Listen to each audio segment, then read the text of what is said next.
I am Anil Kumar. Welcome to my YouTube channel and the website globalmathinstitute.com.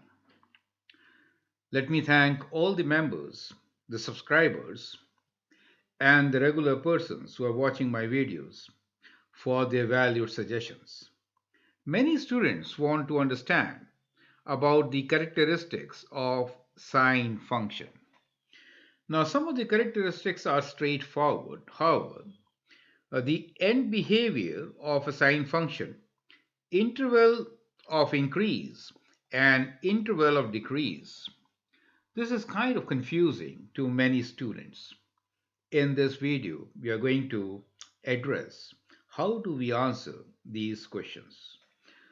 For the convenience of all the students, the sine wave has been already drawn here. As you can see, you know about the sine function as such. It's a periodic function, correct? So let me write down. The major characteristic is periodic. And for sine x, the period is what? The period is between one extreme to the other is 360 degrees, correct? Or you can say pi in radians, 2 pi, correct? So we'll work in degrees and find a general solution in degrees first. We also notice that it is 0 at 0 and then it's 90 at 1. So some key parameters for the sine function are, we will just write them down. So at 0 degrees, it is 0. For 90 degrees, it is 1. For 180 degrees, it is 0 again. 270 degrees, minus 1. And 360 degree, one full cycle is completed, it comes back to this 0. So we're talking about these 5 points, correct? 0, 1, 0, minus 1, 1. So that forms one full cycle for the sine wave. Sorry, this one, right? So that was one to the other. So when we say the time period is this, we're looking into one cycle. So let me say that the cycle is from here to here, right? So this is what we're saying. So this is called one cycle. And it repeats, right? 360 degrees, one cycle, same points. Either it could be checked between two maximums or between two minimums or between alternate zeros. Perfect.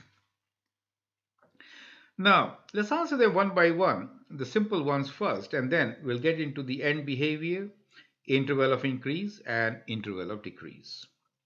As far as domain is concerned, as you know, there is no restriction, right? So you can say x belongs to the real numbers, correct? So that becomes the domain for the sine function.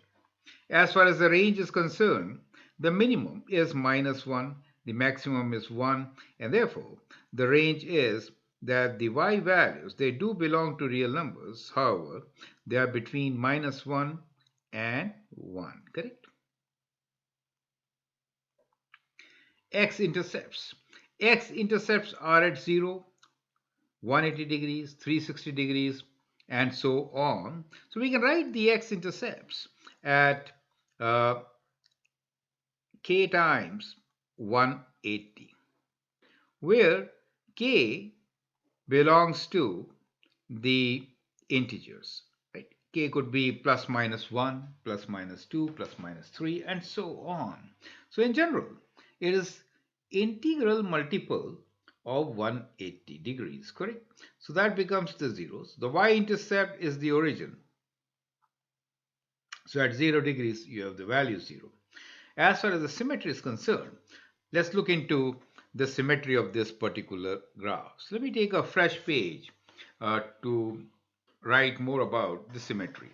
So we already know the domain. Domain is all real numbers. Range, the value of y, which is between plus and minus 1. The x-intercepts, let me rewrite this, x-intercepts as 180k, where k belongs to the set of integer. So what I mean to say here is that these are the zeros, right?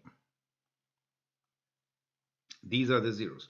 So zeros are at let me write 0 degrees, at 180 degrees, but both plus and minus, you get the idea, right? So plus and minus 360 degrees and so on. So you can say multiples of 180. So k could be any integer. Perfect. Y-intercept is this a y-intercept. That is the graph for sine x, the y value, right? And this is x. So y-intercept is right at the origin. So we wrote this. Now, let's look into the symmetry. So when we say symmetry, look at the graph from minus 180 to plus 1, minus 90 to plus 90. What do you see here? Well, and you also know that sine of minus x is what?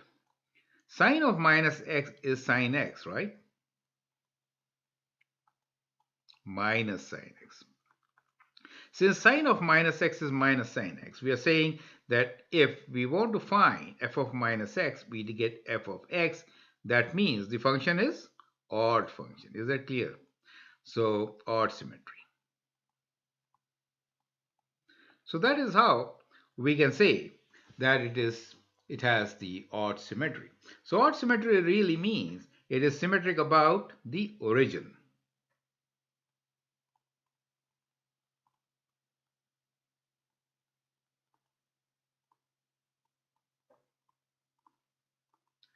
Which is origin, right? 0, 0. So that is what the odd symmetry is. So we have done the symmetry. How about the end behavior? Well, as you can see, the sine function is oscillating, right? So let's look into end behavior. End behavior means what?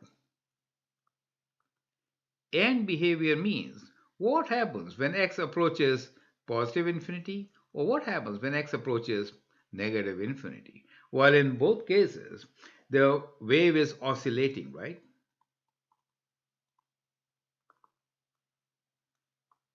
Between the values plus and minus 1, right? Between minus 1 to plus 1. Is that clear to you? It is not approaching any value, right? Therefore, so the end behavior is not defined, correct? So we can write this end behavior as not defined. Is that clear to you? So the end behavior is not defined for sinusoidal functions since it is oscillating, right? So we really don't know where will it be, right? So that is the whole idea. Okay. Now, the major thing here is to look into the general expression for the interval of increase and decrease. Now, let's look into that in greater details. As you can see in the sine wave, let me move on to the next page that is clearer. So, if you're wanting to find increase, we can see that this is the portion where the sine wave is increasing, right? So let's look into the interval of increase.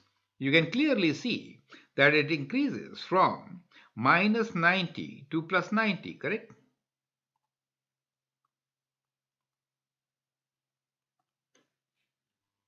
Now, since it is increasing from minus 90 to plus 90, I could write this as it increases from minus 90 degrees to plus 90 degrees. Now you can see that since it is periodic, it increases all the time after minus 90 to plus 90 plus 360, right? So next time it increases in the next cycle, which you get by adding 360. So you can add 360 to both, right? And you can do that n number of times, correct? It repeats. So multiplied by k. You get the idea. So that represents a general way of writing the increasing interval. Get the idea, right? So now let us see how do we figure out a general formula. So from here we can derive general formula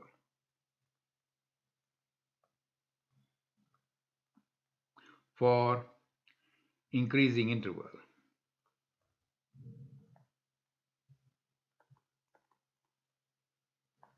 Calculations are done right there.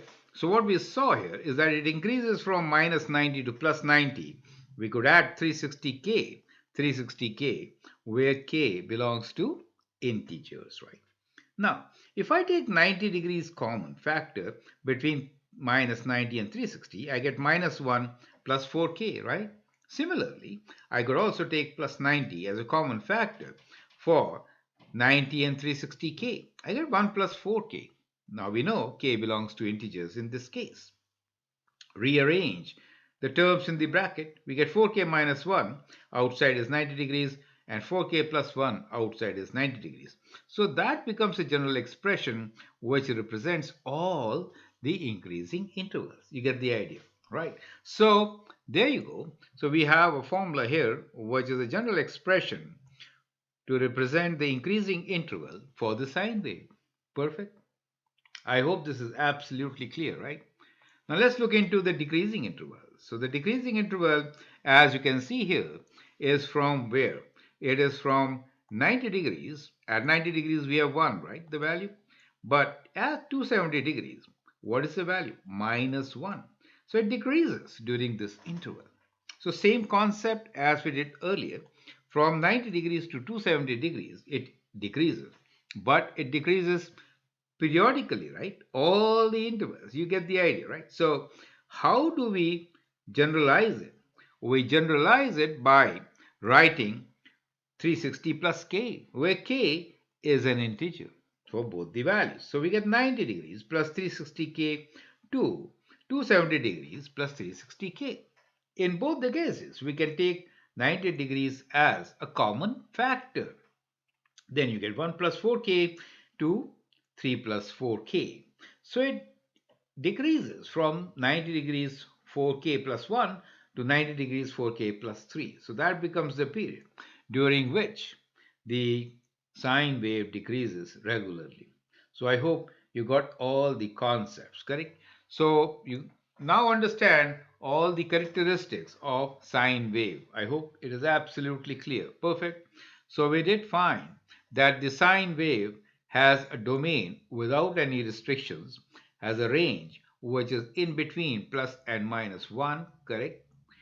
X-intercepts, which repeats after every 180. So we got a general expression here. Y-intercept is at the origin. Symmetry is odd symmetry. And behavior is not defined since it oscillates. Interval of increasing and decreasing. We got the expression which is interval of increasing is 90 degrees 4k minus 1 to 90 degrees 4k plus 1, where k belongs to integers, and the interval for decreasing is from 90 degrees 4k plus 1 to 90 degrees 4k plus 3, where k belongs to integers, right? So I hope now this concept is absolutely clear. Feel free to write your comment, share your views. If you like and subscribe to my videos, that'd be great. Thanks for your time and all the best.